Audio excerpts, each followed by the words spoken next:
Hi Adams, this is Miss K, and we are on Unit 8, Lesson 9 today. The first thing you're going to do is reread the chapter we read last lesson. So you can either do that on your own, or you can rewatch the video, which is right here, and then we're going to answer some questions. So go ahead and reread the chapter, and then come back here when you're ready. Question number 1 asks us, John Silver says he'll give Captain Smollett his word of honor. Do you think Captain Smollett should trust Silver? Why or why not? So we're going to restate by saying, I think Captain Smollett should or should not trust Silver. And then you're going to tell me a reason.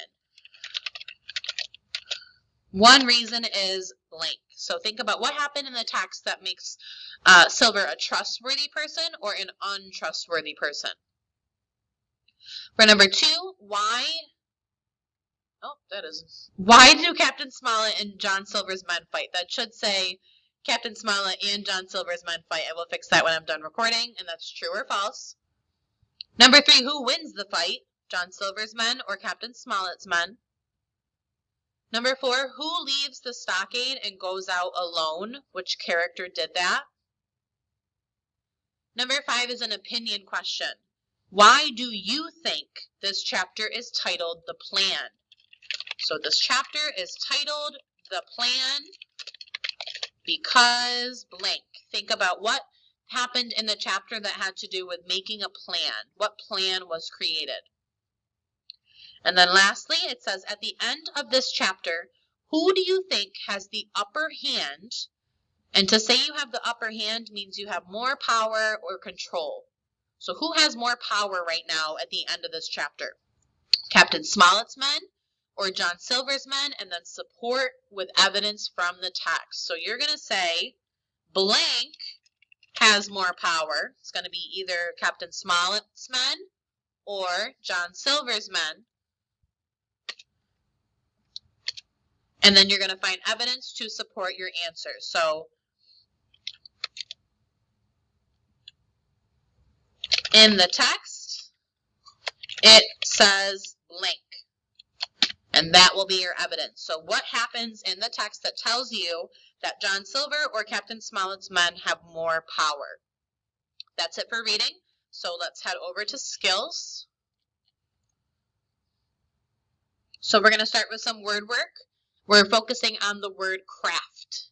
In the chapter we read, this is what it says. The little coracle was a safe boat for someone my size, but she was the most difficult craft to manage.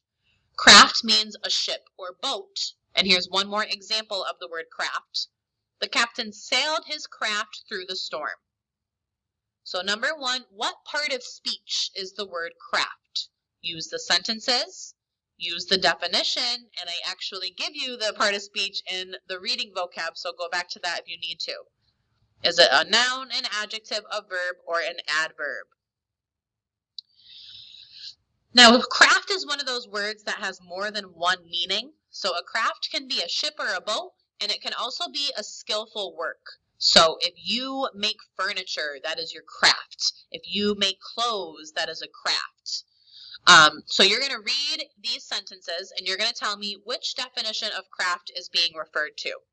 So for number 2, we boarded the craft to go out on the water. Is that a ship or a boat, or is that a skill? Number 3, my grandfather taught my brother the craft of whittling items out of wood. Number 4, my grandmother loves knitting and is very good at the craft. Number 5, from the craft, they were able to see dolphins. And number 6, they wondered if the craft would still float after the wreck. So you're just choosing which definition of craft works in that sentence. And for 7, 8, 9, and 10, you're going to be filling in the blank with the correct word. So we're looking at the prefix im and in. Number 7, my sister said that it was blank to be afraid of the dark, but my dad told me that even adults are afraid of things. Important, independent, immature, or inaudible. Be sure to look the words up if you don't know the meaning. Number 8, I slept through my alarm because the volume was turned down so low that it was blank. Number 9, my teacher says that it is blank to be on time for class so you don't miss anything. Number 10, I want to be blank and make some money on my own over the summer. And last but not least, you're going to practice some spelling words. So here are your spelling words.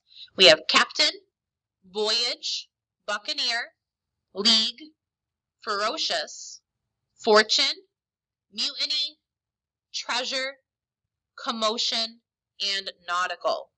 You can choose any of these 4 activities to complete to prepare yourself for our spelling assessment, which is coming up. So you can write or type each word 3 times. You can write each word in a sentence. You can find synonyms and antonyms for each word. So a synonym and an antonym for each word. Or you can spell each word out loud 3 times. So pick one way to practice your words, and that is it for today. Have a great rest of your day.